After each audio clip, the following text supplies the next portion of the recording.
Yang obatin penyakit itu gampang. Caranya gimana? Ini tinggal dipotong, gesekin aja ke situ. Dan kalau Anda kerjakan begini terus, kan yang terjadi apa?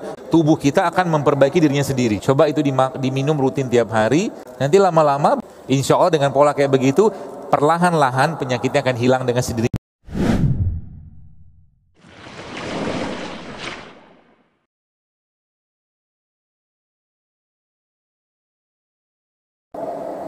Ketika Allah Subhanahu wa taala Bapak sekalian menciptakan manusia, kita sudah build up, kita tuh sudah ada blueprintnya. Ada mata, telinga, segala macam, dan tubuh kita itu ada reseptornya. Reseptornya itu sudah build up juga. Cuman dia butuh bahan baku. Bahan bakunya berupa apa? Enzim, asam amino. Asam amino terutama. Maka semakin banyak asam amino yang diasup seseorang, maka semakin bagus reseptornya. Jadi bagi akhwat-akhwat atau ikhwan-ikhwan di sini yang saya berpesan, kalau Anda sekarang masih makan yang enggak-enggak, masih makan yang suka-suka, atau bahasa biasa saya itu masih nyampah, maka bersiaplah nanti reseptornya dalam badan Anda itu akan terganggu, sehingga nanti kalau sudah ketemu dengan suami nanti dalam bentuk pernikahan dan ketemu dalam bentuk mungkin hubungan suami istri, maka berhati-hati. Sebab apa? Kalau dia ininya bermasalah, reseptor bermasalah, bahan bakunya bermasalah, ngelok kayak sebegitu, dan yang dihasilkan tidak sesuai dengan perintah, maka dia akan jadi coding yang cacat. Ilmu ini namanya apa? Epigenetik. Epigenetik itu mempelajari bagaimana ternyata genetik seseorang itu kaitannya dengan apa? Dengan apa, salah satunya sih, dengan apa yang dia makan. Semakin alami yang dia makan, semakin toyib yang dia makan, maka semakin bagus pasangan reseptor tadi. Contohnya ini, jeruk. Jeruk ini kan sehat. Jeruk yang paling sehat itu kapan? Waktu dipetik dari pohonnya, dimakan. Itu paling tinggi antioksidannya. Tapi kan susah, nggak mungkin. Allah memberikan dia pelindung, Bapak sekalian, yang melindungi isi jeruk ini. Dengan apa? Kulitnya. Oke? Lalu ketika kulit ini dibuka, maka oksigen datang, teroksidasi dia. Oke? Berkurang nggak nilai gizinya? Berkurang. Tapi jangan dibiarkan lama-lama. Kalau sudah kayak begini langsung dimakan. Anda bayangkan sekarang kalau kita bicara tentang jus jeruk yang dikemas dalam kemasan, banyak gak yang hilang di situ? Banyak. Yang diminum apa? Rasa. Udah hilang. Sehingga apa? Reseptornya udah gitu, ada gulanya, ada pengawetnya segala macam. Sekali-kali silakan aja. Tapi kalau itu kita mengatakan, wah kalau mau minum vitamin C, minum jus jeruk kemasan, kalau saya nggak sepakat. Kalau mau makan vitamin C, minum vitamin C, ya ini dimakan. Sama juga kalau kita bicara apel gitu kan. Apel itu kan kalau dibuka pembungkusnya, apel itu kalau dibuka pembungkusnya atau kulitnya langsung kecoklatan dia kan. Manusia kurang lebih sama kayak mereka. Sekarang baik kita bahas sedikit, kita loncat ke yang lain dulu sebelum kita bahas ini. Bagian apa pada tubuh kita ini yang paling banyak tumbukan racun? Bagian tubuh kita Bapak sekalian yang paling banyak terpapar dengan polutan atau kontaminan adalah kulit. Ya kan? Karena dia barrier pertamanya kita. Lihat bagaimana Allah Subhanahu wa taala memberikan perintah ini kepada Nabi kita sallallahu alaihi wasallam. Dengan cara apa? Dengan cara ada perintah untuk membersihkan kulit kita. Apa perintahnya? Waktu Nabi SAW Isra Mi'raj, malaikat-malaikat yang ada di langit itu ketika Rasul melewati mereka, malaikat-malaikat tadi bilang apa? Muhammad, ya Muhammad, mur ummatika bil hijamah. Wahai Muhammad, ya Muhammad, perintahkanlah umatmu untuk berbekam. Bekam itu letaknya mana? Kulit. Bekam, hijamah. Dan sebelumnya kalau kita lihat hadis itu kan Nabi mengatakan bahwa malaikat-malaikat tidaklah aku melewati sekumpulan malaikat tersebut, melainkan mereka berpesan kepadaku, ya Muhammad, perintahkanlah umatmu untuk berbekam. Kenapa? Allah sudah tahu bahwa manusia akan terpapar dengan racun-racun tadi, sehingga diperintahkanlah suatu bentuk terapi namanya hijamah atau bekam, yang letaknya ada pada permukaan kulit kita, numpuk di situ. Di mana? Di kapilernya, gitu. Sebelum itu disampaikan atau mungkin sebelum Nabi katakan berbekamlah pada tanggal 17, 19, atau 21, Nabi berpesan kepada Abu Hurairah. Nabi berpesan apa? Salah satu yang wasiat Nabi SAW kepada Abu Hurairah adalah berpuasa 3 hari dalam 1 bulan. Namanya Ayamul Bid. Lihat urutannya. 13, 14, 15 disuruh puasa, bersih-bersih badan, jangan banyak makan. 17-nya atau 19-nya atau 21-nya diperintahkan berbekam, yang perintah ini dapatnya dari langit. Waktu Nabi SAW Isra Mi'raj. Gak kebetulan Bapak sekalian. Artinya apa? Bahasa simpel saya begini. Kalau kita teman-teman sekalian benar-benar mengikuti apa-apa yang ada di dalam Al-Quran atau apa-apa yang diperintahkan oleh Nabi SAW, maka harusnya umat Islam menjadi umat yang paling sehat. Contoh begini, dalam surat An-Naba Allah bilang ini, waja'alna laila libasa, waja'alna laila libasa, dan kami jadikan malam sebagai istirahat. Maka malam bukan waktunya untuk makan. Oke, yang pertama, malam bukan waktunya untuk olahraga. Karena malam adalah waktu untuk istirahat. Secara pergantian sistem hormon atau sistem tubuh kita, pada saat matahari tenggelam, melatoninnya atau hipofisisnya tutup dan berganti sistem hormon menjadi sistem hormon yang sifatnya relaksasi. Maka malam itu adalah waktu tubuh kita untuk berpuasa. Maka Nabi kita alaihi salatu wassalam mengajarkan kepada kita, ba'da isya Nabi langsung tidur. Nanti malamnya bangun. Malam nanti bangun untuk menjemput perintah Tuhan, menjemput perintah Allah di sepertiga malam, kan gitu. Baru nanti paginya, ya paginya apa dikerjakan? Nabi memberikan contoh kepada kita. Apa kata Nabi SAW? Rumah yang di dalamnya ada kurma, maka rumah tadi tidak akan kelaparan.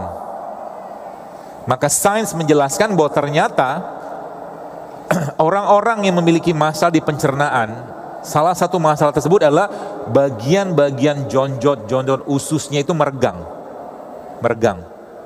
Ya. Peregangan Ibu sekalian menyebabkan apa? Bagian dari usus ini masuk ke dalam darah.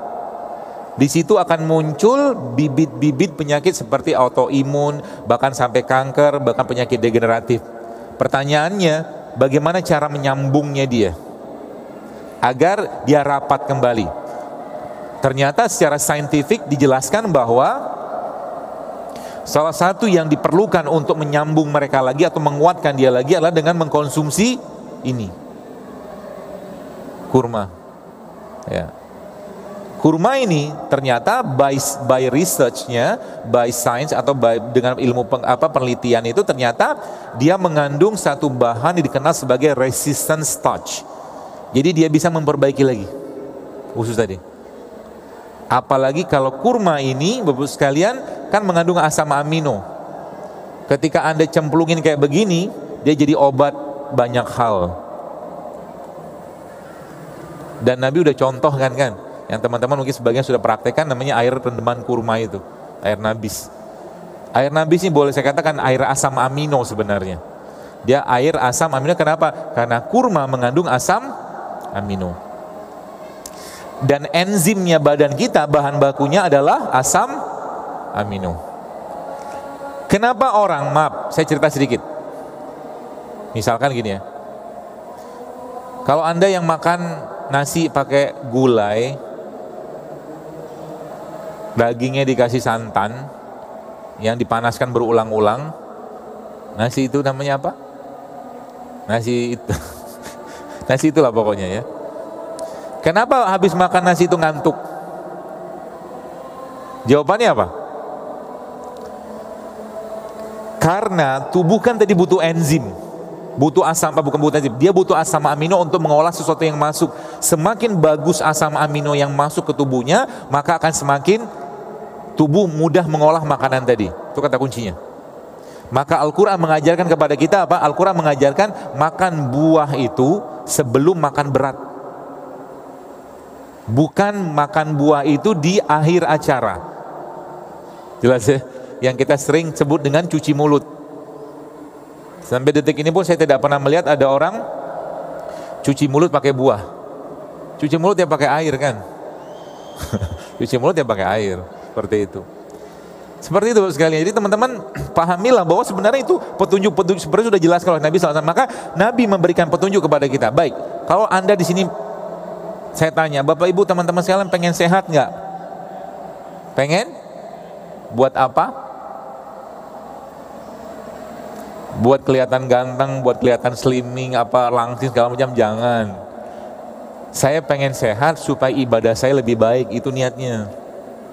Ya, kita nggak perlu berbagai macam pola-pola diet, ikutin saja bagaimana Nabi memberikan petunjuk itu kepada kita. Contoh, Nabi pagi-pagi makan apa? Menganjurkan makan apa?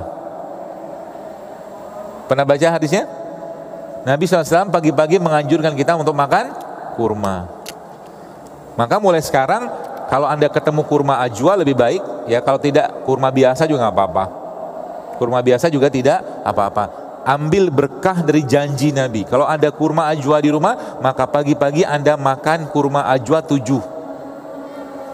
Janji Nabi apa? Nabi bilang apa? Yang makan kurma ajwa 7 butir itu tidak akan terkena sihir sampai sore harinya. Maka tagih janji tadi kepada Allah. Makan kurma pagi-pagi. Oke? Pagi adalah waktu kita, saya jelaskan tipsnya supaya teman-teman bisa mendapatkan manfaatnya. Pagi adalah waktu tubuh kita sedang proses bersih-bersih, kalau bahasa saya buang sampah. Kan gitu kan, pagi-pagi kita kalau bangun biasanya ngapain? Ke toilet, buang hajat. Maka ketika buang hajat, jangan bebani badan kita dengan makanan-makanan yang berat. Biarkan dia bekerja untuk buang hajat tadi dengan cara apa? Bantu dia dengan apa? Dengan enzim, dengan asam amino. Caranya gimana? Kalau nggak Anda minum air, maka pagi-pagi Anda makan buah. Seperti itu. Ya, nggak usah banyak makan pagi-pagi. Jadi pagi-pagi teman-teman, kalau yang maaf biasanya suka makan nasi uduk, biasanya setelah makan gimana? Ngantuk kan? Kenapa ngantuk? Karena nasinya sudah tidak ada asam aminonya, kan gitu. Sedangkan reseptor atau enzim yang ada pada bagian tadi, dia butuh asam amino. Asam amino dapat dari mana? Dari semua apa-apa yang Allah ciptakan. Kayak gini asam amino semua nih, prebiotik kayak begini. Dia banyak enzimnya. Dan dia bahan baku enzimnya. Semakin banyak kayak begini kita makan, maka Bapak sekalian yang terjadi apa? Yang terjadi tubuh kita akan memperbaiki dirinya sendiri. Itu kata kuncinya. Jadi sebenarnya ngobatin penyakit itu gampang. Caranya gimana? Contoh lah, misalkan kayak sekarang gini kan, Anda punya paprika ini. Ya, paprika seperti ini, lalu Anda ambil timun kayak begini, lalu ambil wortel, kalau suka pare boleh pakai pare, terus Anda ambil tomat kayak begini, Anda potong, masukin baskom atau piring kayak begini, potong, kasih jeruk nipis, kasih madu, kasih garam, udah jadi sarapan yang sangat sehat. Kasih suwiran kurma. Gampang kan?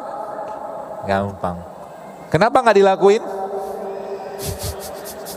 Kenapa nggak dilakuin? Karena lidah kita sudah terkunci dengan rasa. Ya, ingat Bapak Ibu sekalian, teman-teman sekalian, pahamilah bahwa makanan itu memberikan kecanduan seperti halnya alkohol dan narkoba. Terutama makanan-makanan yang mengandung penyedap atau mungkin bahan-bahan tambahan sintetik. Dia ngasih kecanduan. Anda yang sudah pernah makan mie instan, kita semua kenal lidah kita kan. Tiba-tiba kan dia manggil tuh, lagi udah hidup sehat, tiba-tiba pengen banget nge-recall bahasa saya gitu. Kayak dia manggil kan. Pilihannya dua, Anda turuti perintahnya atau Anda lawan dia. Termasuk yang sudah mulai mengurangi gorengan. Saya kemarin ngajarkan cara makan gorengan yang baik. Biar teman-teman yang para pencinta gorengan ini tidak kecil hati. Caranya gini, catat baik-baik. Ambil bakwan lah gitu kan. Cari bakwan yang paling banyak minyaknya. Gorengan tuh halal nggak? Halal? Toyib nggak? Toyib. Maunya nggak toyib lah. Kan tepung kan, ketemu minyak. Belum lagi ketemu micinnya. Jadi kalau Anda mau makan gorengan caranya begini. Anggaplah ini gorengan ya. Anggaplah ini gorengan. Misalkan ini gorengan, ada potong-potong-potong, taruh dalam piring. Lalu ambil cocolannya. Cocolannya pakai kuah kacang. Oke? Yang paling sedap. Lalu Anda colokin pakai garpu atau sumpit. Ini kuah kacangnya kan? Ini. Sampai dia penuh. Kuah kacang. Sebelum Anda makan, ciumi dulu, hirup dulu. Gitu. Waktu Anda mau makan, tadi tahan dulu, taruh, lalu Anda minum. Bismillah. Ulangi berkali-kali proses tadi, maka air putih ini akan menghilangkan rasa keinginan kita untuk makan beliau. Itu caranya. Boleh nggak makan gorengan? Boleh, nggak ada yang larang kok, tenang aja. Tapi ingat, ketika tepung masuk terlalu berlebihan dengan minyak, dengan segala macam, dia bikin ususnya bermasalah nanti lama-lama. Orang tua kita zaman dulu, bapak sekalian, coba lihat ibu bapak kita mungkin di daerah Jawa segala macam, kalau sarapan kebanyakan direbus kan, nggak digoreng loh kayak kita zaman sekarang. Sedangkan minyak yang kita goreng itu, bapak sekalian, apa yang terjadi? Yang terjadi kalau dia sudah dipanaskan, maka lemaknya akan berubah menjadi lemak trans. Lemak trans, udah lemak trans lagi gitu kan. Seperti itu. Maka pagi-pagi bagaimana cara bikin makanan atau sarapan yang sehat? Banyak polanya sebenarnya. Tadi salah satunya ini, atau salah keduanya Anda bisa pakai ini. Ya. Ini kan apa tuh namanya? Alpukat. Alpukat ada belah apa teman-teman sekalian? Ada buka kayak begini. Diambil, kita bikin bubur ayam pakai beliau ini. Dikerok, masukin ke dalam piring, hancur-hancurin kayak di mash gitu kan. Kasih suiran kurma, kasih madu, udah enak. Jadilah bubur ayam ala-alanya kita. Sehat nggak? Murah nggak? Murah. Dan kalau Anda kerjakan begini terus maksudnya kita merutinkan kebiasaan seperti itu, maka yang terjadi apa? Insya Allah gen masa depan kita akan sehat. Jadi kalau akhwat dan ikhwan di sini, Anda mau nikah, selain screeningnya, tanya sama dia tentang agamanya segala macam, screening juga. Ente biasa minum madu berapa kali sehari? Ente satu hari pernah minum begini-beginian nggak? Karena bahan baku enzimnya kita ada di mereka ini. Ya, kalau saya tulis namanya pemuda rimpang. Pemuda rimpang. Itu kan gini. Pernikahan tujuannya kan untuk menghasilkan keturunan. Nah sekarang kalau nikah nggak punya anak ngapain? Sedangkan si wanitanya, si ahwatnya katakanlah badannya tiap hari makan bakso, mie ayam segala macam gitu kan. Yang laki-laki juga sama, kayak begitu juga. Apa yang terjadi? Masalah di pencernaan mereka, susah punya keturunan. Dan sekarang kan begitu polanya. Dan wanita, sering banget saya sampaikan, wanita itu bapak-ibu sekalian, salah satu indikator sehat atau tidaknya dia adalah dari menstruasi. Baik, saya mungkin tawarkan ke ibu-ibu, pengenkah Anda menstruasi seperti tidak mens? Maksudnya dia ngalir aja keluar gitu kan, tanpa sakit, tanpa nyeri, tanpa lama diperpanjang sakitnya tadi, pasti pengen kayak begitu kan. Caranya gimana? Caranya berdekatanlah dengan ini, sayur dan buah-buahan. Semakin Anda banyak mengkonsumsi ini, maka ketika muncul mensnya, maka PMS-nya akan hilang. PMS-nya, pramenstrual syndrome-nya akan hilang. Kenapa? Mereka lah bahan baku untuk memperbaiki tubuh kita yang berupa asam amino, dan dia bahan baku dari enzim yang ada pada tubuh kita. Seperti itu. Yang laki-laki gimana? Sama juga. Jadi kalau Anda teman-teman sekalian, terutama yang ikhwan-ikhwan ini ya, kalau Anda mau sehat mulai sekarang, coba masukkan makanan-makanan itu setiap hari dalam kondisi yang fresh. Contoh, saya pernah bilang gini, dan ini sering banget saya ulang, tempe ini kan sehat. Tempe sehat. Tempe ini sudah matang belum? Sudah matang? Udah, kan kedelainya direbus. Kedelai waktu bikin tempe itu kan direbus, cuman istilah kita nggak matang tuh karena tidak digoreng. Jadi makan tempe itu teman-teman sekalian, itu sebenarnya gampang sekali. Caranya gimana? Nah nih coba ketua panitia kita yang motong. Kita potong tempe, kita makan tempe berjamaah.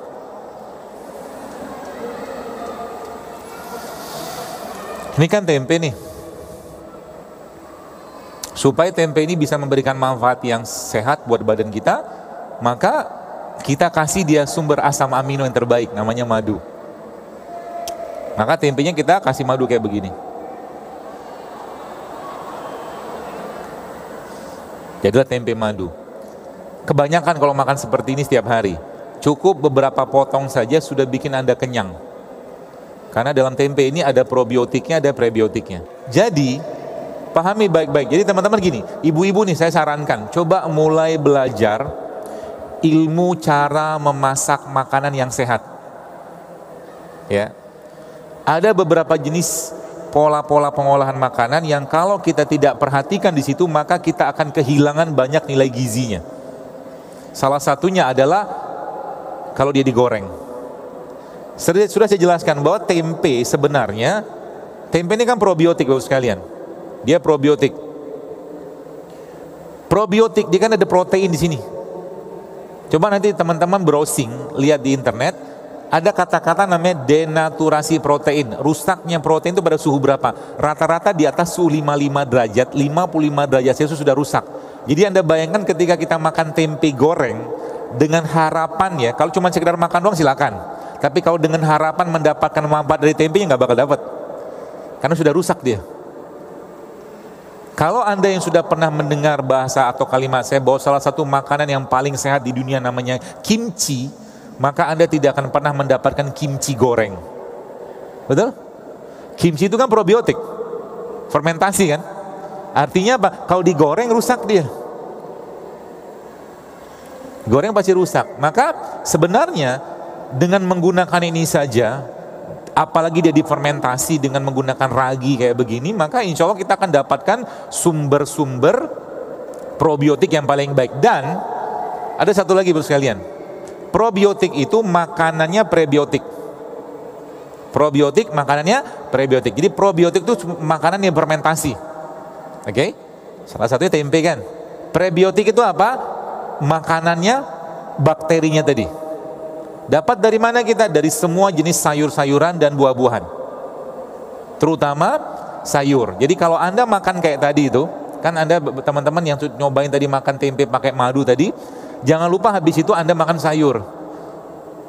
Sayurnya diapain? Tergantung. Kalau beberapa jenis sayur mentah pun nggak masalah. Kayak timun kita bisa makan mentah, kayak paprika kita bisa makan mentah. Ya, brokoli kita kukus sedikit. Tomat misalkan kayak ada tomat kayak begini, tomat ini mengandung anti kanker. Tapi dia bisa muncul anti kankernya kalau dia dikukus. Maka pagi-pagi lihat polanya. Kalau kita udah ngerti polanya, Anda bisa Anda ganti. Contoh gimana tadi? Bubur ayamnya, teman-teman ganti dengan bubur alpukat. Kan bisa. Kasih garam, kasih lada hitam, jadi tuh. Kemudian atau juga Anda bikin jus tempe, kan sudah saya jelaskan tuh. Jus tempe kasih garam sedikit, kasih kurma atau kasih madu, sudah mengenyangkan sampai siang hari. Habis itu Anda makan apa? Bisa pakai yang salad tadi nih. Kita jelaskan tadi. Gitu. Lalu atau juga Anda kayak ini kan bisa diolah. Anda kukus sebentar, potong belah dua, kasih lada hitam sedikit, kasih garam, kasih zaitun, sedap, enak insya Allah. Dan dia akan jadi makanan untuk tempe tadi. Karena tempe kan probiotik, dia kan prebiotik. Seperti itu. Atau Anda makan tempenya sama kurma. Karena kurma adalah prebiotik yang paling baik. Kenapa kita agak sedikit ribet atau bukan ribet sih? Kenapa kita cenderung yang saya bahas tuh makanan? Kenapa? Karena setiap badan kita itu punya kebutuhan nutrisi yang beda-beda. Allah memberikan tanda-tanda itu kepada kita semua untuk kita pelajari. Contoh, jadi belajar tentang ilmu kesehatan kayak begini relatif gampang. Contoh begini, kalau teman-teman lihat ini kan buah bit, atau mungkin ada yang mengatakan sayuran juga lah, buah bit, akar, ubi. Kalau kita lihat buah bit kayak begini kan, warnanya apa? Merah. Allah memberikan tanda kepada kita, merah itu urusannya sama darah. Maka buah bit di dunia pengobatan tradisional dipakai untuk menambah darah. Gitu polanya. Kita lihat lagi, apa lagi misalkan ini. Ini namanya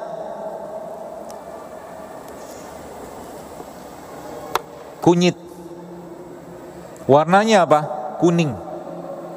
Penyakit manusia yang memberikan tanda kuning namanya apa? Hepatitis. Maka kunyit menjadi obat buat urusan liver. Gitu. Tanda-tanda begitu. Jadi sebenarnya simpel sekali. Artinya apa? Kalau kita lihat di Indonesia teman sekalian, kalau bahasa saya, di mana bumi dipijak, di situ langit dijunjung. Arab Saudi tidak bisa tumbuh kayak beginian dengan mudah. Maka Allah ciptakan di sana satu makanan yang saya nyebutnya superfood, yang dia mengandung asam amino, dia mengandung mineral, dia mengandung vitamin, dia mengandung banyak sekali keutamaan. Namanya apa? Kurma, kan?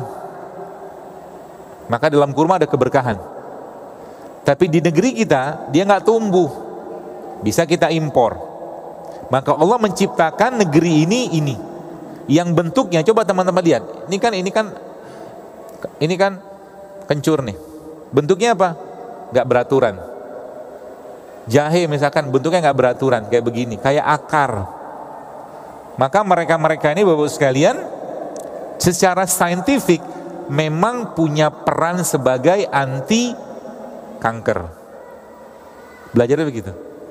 Artinya apa? Pelajaran tadaburnya, kalau kita lihat mereka ini, kalau betul-betul kita mau optimalkan, maka harusnya Indonesia menjadi negeri yang bebas kanker, harusnya, kalau kita makan mereka ini. Tapi sayangnya apa? Kita, atau bukan kita lah, sebagian orang lebih mengutamakan rasa daripada kebutuhan badannya. Maka pagi-pagi bagi Anda yang masih suka ngeteh, misalkan pakai teh saset segala macam, sederhana kok Anda minum kayak beginian. Jadi teman-teman sekalian, hal sederhana yang kita bisa lakukan pada diri kita di pagi, siang, malam bisa mengubah gen kita. Contoh, kunyit. Apa sebab India menjadi negara yang paling banyak penduduknya? Karena dia campurkan kunyit, dia campurkan jahe, dia campurkan kapulaga, dia campurkan kayu manis ke dalam suatu cairan air gitu kan. Dikasih daging, namanya apa? Kari. Jadilah dia bumbu. Jadi mereka ini Bapak sekalian, dia pupuknya perut kita, pupuk. Kenapa banyak orang sekarang penyakitan? Karena dia tidak mengkonsumsi apa yang Allah tumbuhkan di tempat itu. Paham ya? Allah ciptakan rimpang di Indonesia. Kalau kita lihat teman-teman yang tinggal di daerah Jawa Barat, di daerah Jawa Barat mereka tinggal di sana dengan berbagai macam pola makanan orang Jawa Barat yang berbasiskan pada sayur dan buah. Tapi ingat, orang Jawa Barat Allah berikan insting juga untuk makan ini, ya kan? Wedang, atau mungkin sana sebutnya apa tuh? Ya itulah pokoknya, jahe. Ya kan? Supaya apa? Supaya balance. Kenapa? Karena daun-daun seperti ini bersifat dingin.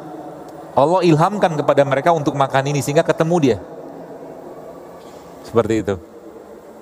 Jadi kalau kita ngelihat tanda-tanda sebenarnya simpel sekali dan luar biasa Bapak sekalian. Luar biasa kenapa? Anda bayangkan kalau seandainya ya kita benar-benar kembali ke mereka ini, di sini segala kebutuhan bukan hanya nutrisi tapi pengobatan kita ada. Tumbuhan kayak begini, kalau orang bilang dokter herbal tuh kerjanya lama, iya kalau ente masih nyampah. Baik, saya jelaskan begini. Kunyit, ini satu kunyit. Kalau teman-teman baca risetnya, kunyit itu banyak kali risetnya. Oke? Nah, apa ceritanya Bapak sekalian? Ceritanya begini. Dalam kunyit ini ada anti penuaan. Dia punya booster hormon buat laki-laki. Dalam kunyit ya. Dia punya anti kanker. Dia punya pembersih darah. Dia punya anti demam. Satu kunyit. Tapi kandungan mereka sedikit 0,0 sekian gitu lah, sedikit lah bahasa kita. Lalu oleh manusia dilihat senyawa anti kanker yang ada pada kunyit ini, atau mungkin senyawa yang berperan sebagai anti nyeri pada kunyit, misalkan ya, ini ala-ala saya saja, misalkan senyawa itu jenisnya A1B1 misalkan. Dalam kunyit tadi dia sedikit, tapi dia punya teman. Sama mereka, dilihat bahannya, dilihat rumus molekulnya, dibikin sintetiknya, digandakan dosisnya, maka jadilah paracetamol. Paham? Jadilah paracetamol. Tapi menariknya apa? Menariknya ketika kita bicara A1B1 pada kunyit ini, dia punya temannya yang lain. Ada enzimnya, ada vitaminnya, ada mineralnya pada kunyit tadi, dan jangan dipisahkan. Ketika dia dipisahkan, diambil sendirian, maka dia terasing. Maka ketika paracetamol dimakan, muncullah efek samping. Jadi kalau Anda sudah relatif badannya bersih, tidak banyak nyampah-nyampah lagi, sebenarnya ketika pusing, Anda minum kunyit atau Anda minum jahe atau kunyit, pusingnya bisa hilang. Kenapa? Ketika mereka masuk, tubuhnya tidak bersih, maka dia bersih-bersih dulu, patroli dulu gitu loh. Maka saya katakan, coba jangan sering-sering cheating. Sering-sering berdekatan dengan mereka-mereka ini teman sekalian. Supaya apa? Supaya badannya relatif bersih, dan ketika sakit muncul, Anda tidak perlu banyak obat-obat, Anda cukup ketemu sama mereka aja. Contoh, lidah buaya. Teman-teman sekalian, kalau ada yang pernah baca atau mungkin ada yang sudah lihat postingan saya di feed itu, salah satu manfaat atau dahsyatnya lidah buaya. Ibu-ibu yang ada selulitis, yang habis melahirkan itu, ini tinggal dipotong, gesekin aja ke situ. Dia akan menghilangkan stretchnya, getahnya ini. Yang luar biasa lagi Bapak sekalian, lidah buaya ini dia punya peran atau sifat mendinginkan. Jadi kalau Anda ketemu dengan orang kena sakit mahnya kemudian berdarah maksudnya sampai namanya luka di lambungnya, saya pribadi pernah pakai ini untuk ngatasi orang dengan seperti itu. Lidah buaya. Caranya gimana? Anda bersihkan kayak begini. Di IG saya bikin tuh cara mengolahnya. Kalau nggak salah hashtagnya lidah buaya JSR, saya. Teman-teman bisa lihat cara pengolahan. Jadi intinya ini dibikin dadu, nanti dibersihkan semua, dikasih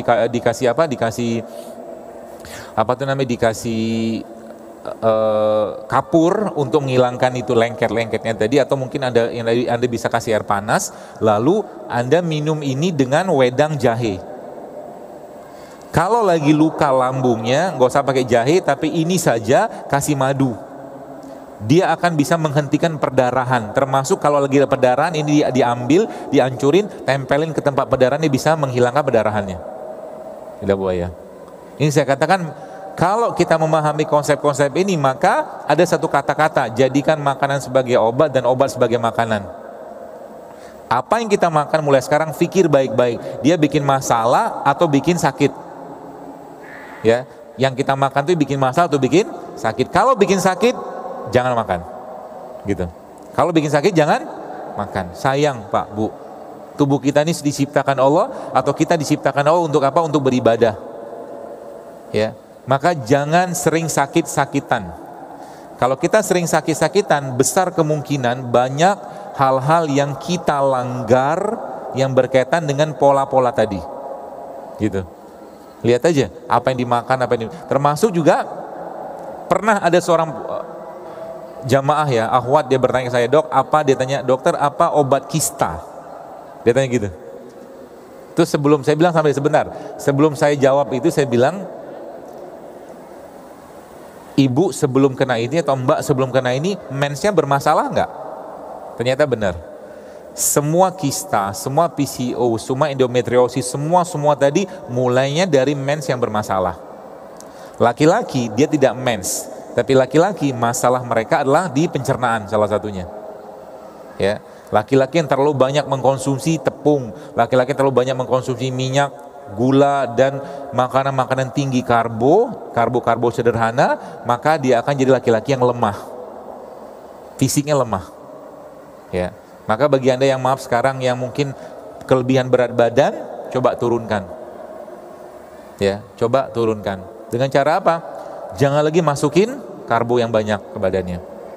Saya tidak melarang Anda makan nasi putih. Ya, bukan. Saya tidak melarang Anda makan karbohidrat, tapi kalau nasi putih saran saya jangan. Kenapa? Karena nasi putih sudah banyak hilang mineralnya. Gitu loh. Kalau Anda tetap pengen makan nasi karbohidrat, banyak pilihannya.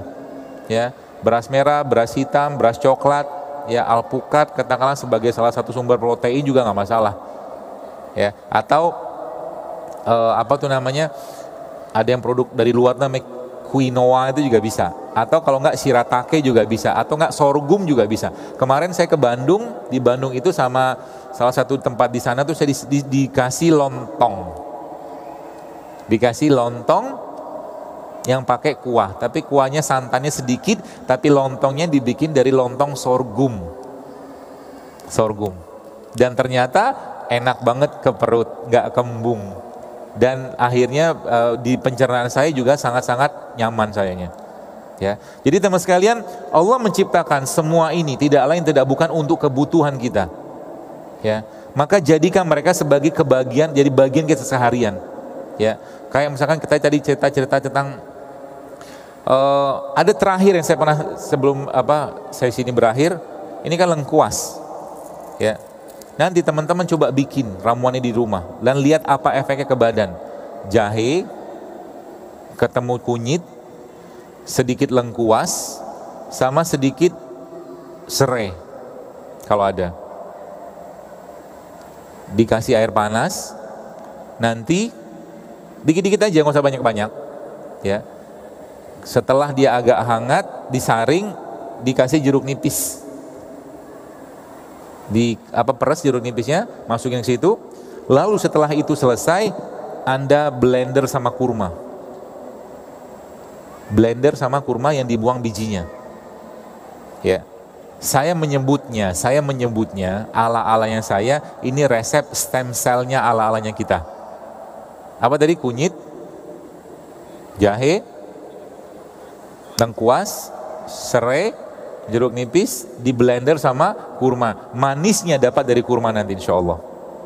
Coba itu diminum rutin tiap hari, perut kita akan perlahan akan diperbaiki sama dia.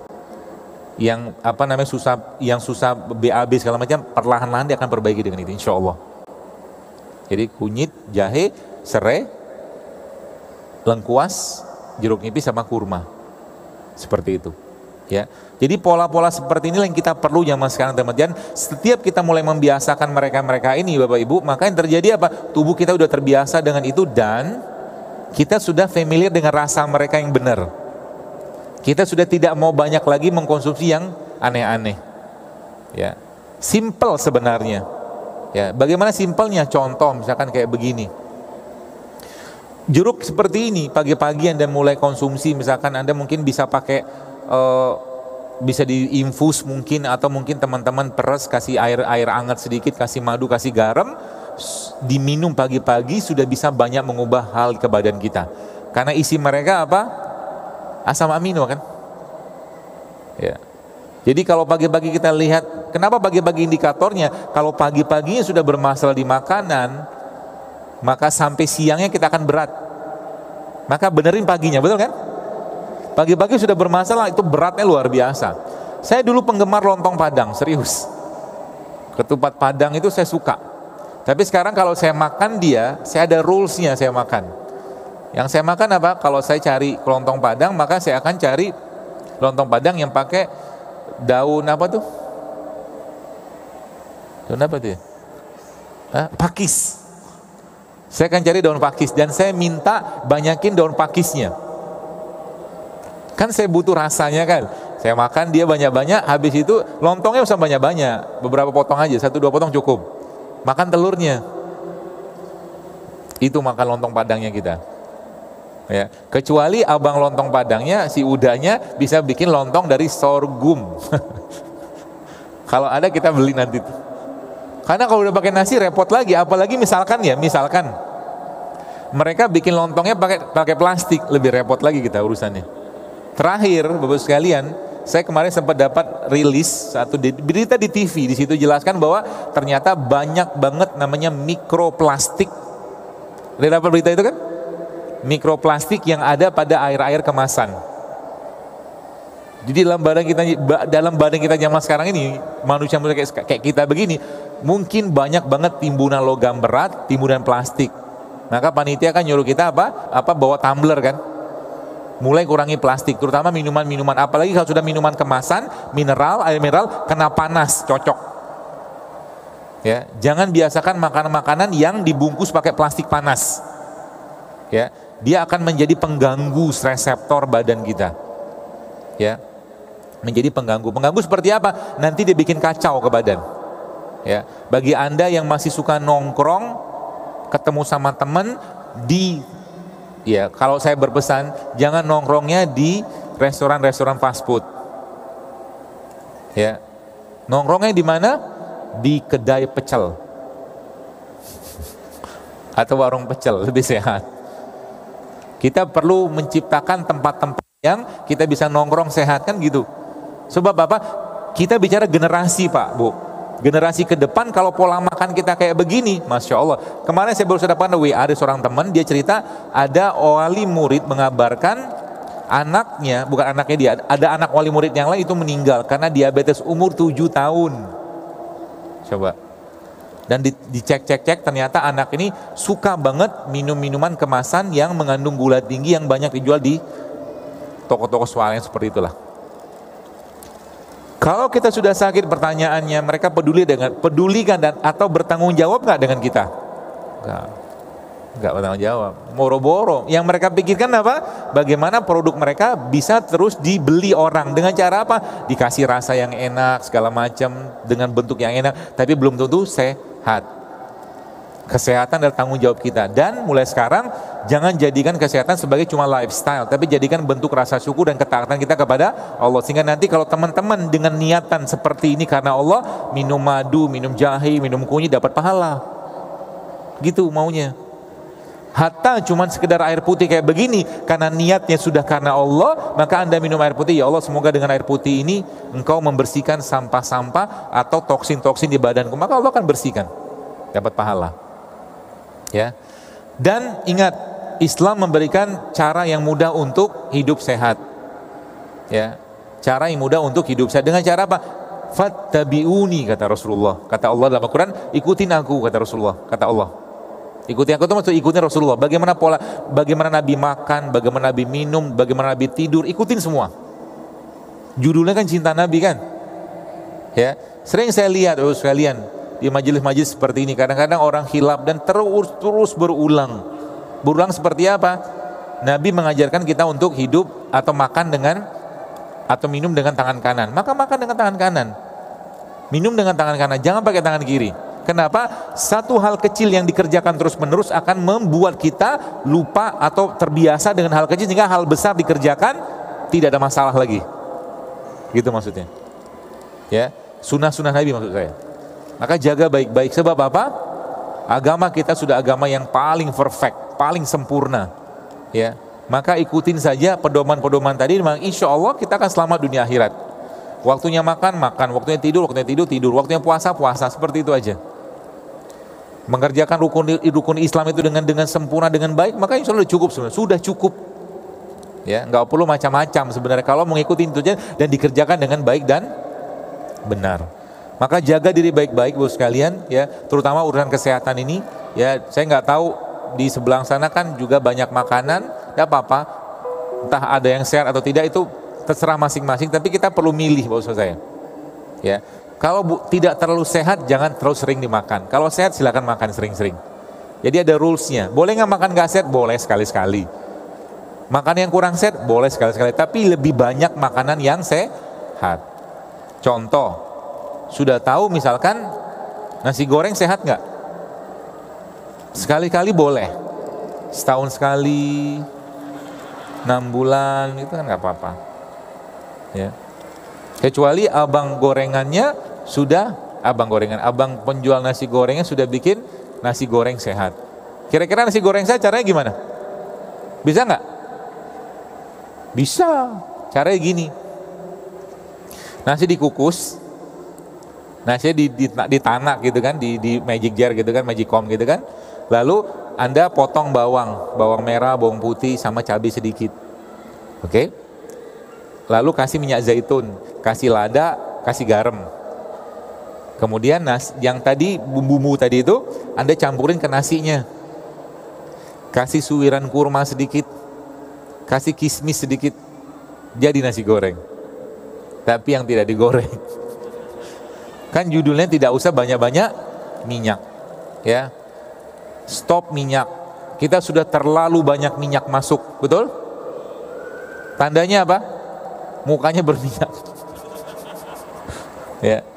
Stop minyak, kurangi kalori yang tidak sehat, karbo yang tidak sehat. Contohnya nasi, tepung, kurangi. Stop kalau perlu. Ya. Kemudian gula pasir, stop mulai sekarang. Ya.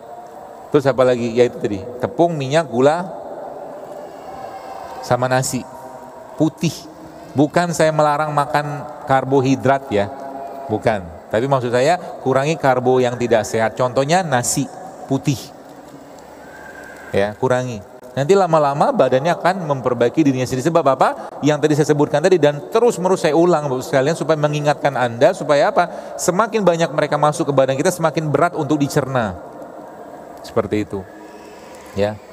Maka dan yang terakhir apa? Yang selanjutnya apa? Berkenalanlah dan berdekatlah dengan sayur dan buah-buahan, karena mereka sumber asam amino. Oke? Jadi 4/6 isi piring kita itu nanti adalah sayur dan buah. 1/6-nya adalah biji-bijian. 1/6-nya baru masuk protein. Seperti itu. Ya. Insya Allah dengan pola kayak begitu, perlahan-lahan penyakitnya akan hilang dengan sendiri. Dan bantulah dengan berpuasa. Kita berpuasa bukan untuk sehat, karena kita berpuasa untuk Allah atau karena Allah. Sehat itu hanya sebuah efek dari sebuah ketaatan. Kalau taat pasti sehat, tenang aja lah. Orang yang taat pasti makannya halal. Orang yang taat pasti makannya sehat. Orang yang taat pasti nggak mau berlebihan. Kenapa? Dia lebih menyayangi dirinya, bahkan lebih mencintai imannya, hatinya daripada yang lain. Ya, kita lebih memilih untuk menjaga hati dan iman, karena itu harta yang paling kita harus jaga. Dan iman itu bisa naik turun. Turunnya iman salah satunya karena apa? Karena banyak makan. Iman bisa turun karena banyak makan. Maka jangan terlalu banyak makan mulai sekarang. Makan sedikit sekali sudah cukup insya Allah. Ya, berkualitas dan cukup. Sisanya kita makan apa? Banyak pilihannya, camilan-camilan yang sehat misalkan, itu insya Allah akan sangat membantu kita. Ya, dan Indonesia kita terkenal dengan ini semua sekalian. Ya, ingat, semua pengolahan pada makanan sebagian besar akan banyak mengurangi kadar gizinya. Semakin fresh dia semakin bagus. Ya, tinggal kita pelajarin saja. Itu insya Allah dalam rangka ketaatan kita kepada Allah Subhanahu wa Ta'ala. Baik, saya kira mungkin cukup.